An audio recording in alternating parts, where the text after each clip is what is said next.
Good morning, everybody. It's Tuesday, March the 24th, and it is time for the tip of the day.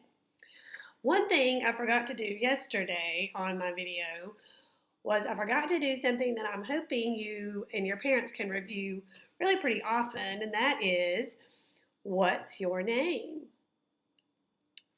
My name is Miss Trish. That's right. And for those of you that can, you can spell your name.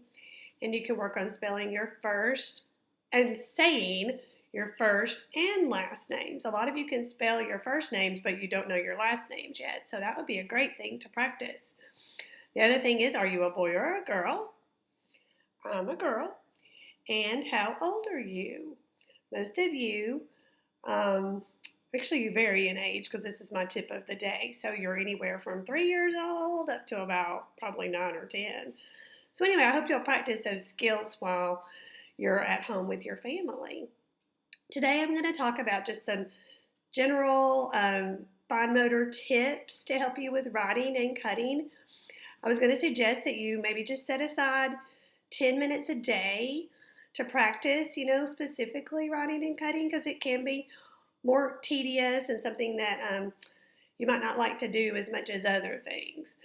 So when you're sitting, I was going to suggest that if your child, if their feet don't touch the floor, a good thing to do would be to put a book. This is a big, thick book I got off a shelf. It's a dictionary. It's pretty thick. And you can put that under your child's feet if their feet don't touch the floor, and that way they have a better posture at the table. You should be sitting where your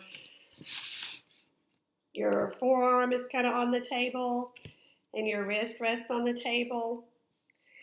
And then when your child is working, encourage them to brace their papers with the hand that they're not working with. That way you're using that bilateral work where both hands are working together. The next thing I was going to talk about was how you're supposed to hold your pencil. A lot of my kids use grasps that look like this or this, just all sorts of grasps I see in my job.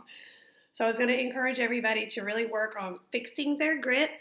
Something parents can do is use a cotton ball for that fourth and fifth finger, or a coin. This is a quarter. So the child holds their fingers down like that. Just frees up these three fingers, the index finger and the long finger and the thumb, to hold the writing utensil. I use the phrase fix your grip a lot, and that way it's just kind of a quick phrase that kids can hear to fix that grip. So this is a great time to practice that. Another thing that is often suggested is to use really short pencils, like really short, or broken crayons. Those also encourage the right kind of grip. Okay, I'm going to touch really quickly on cutting. When your child is practicing cutting, you should start with, I don't know if you can see this or not, a straight line, and then move to shapes with straight lines like a square. That was our shape we talked about yesterday in my lesson. And then move on to more complex shapes with curved lines, or something like a house or a flower or something that you're cutting out. And then what you're encouraged to do is to outline those shapes with some sort of bold marker so they really show up, so your child knows what they're cutting. And then when you go to cut, it's important to remember that your thumb should always be on the top. Your thumb is the boss, and it should be on the top. How you can help your child remember that is you can make a mark on their thumb, or if you have them, you could even use a sticker. Just something to show your child that, hey, your thumb is the boss. Let's let him be on the top when we go to cut. Look, I've got a sticker on my thumb. And then you start with those just straight lines, straight line shapes, and then curved shapes. And help your child practice those cutting skills. Feel free to do straight lines for a week or two, and then progress to the more complicated shapes. And parents, you can use hand-over-hand assistance if needed. And Of course, cutting always requires supervision. That's just the way it is because you don't want somebody to cut themselves or their hair or anything like that. So anyway, this is my tip for Tuesday. Next week we may talk about some specific fine motor activities and suggestions, but today I just wanted to talk about your seating posture and grasps on a marker or pencil and then cutting.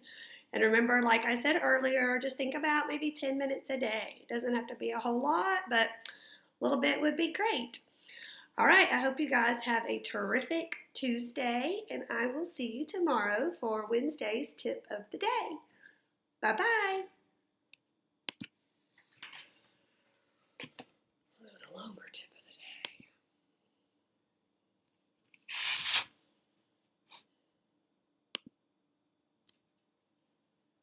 Oh, shoot.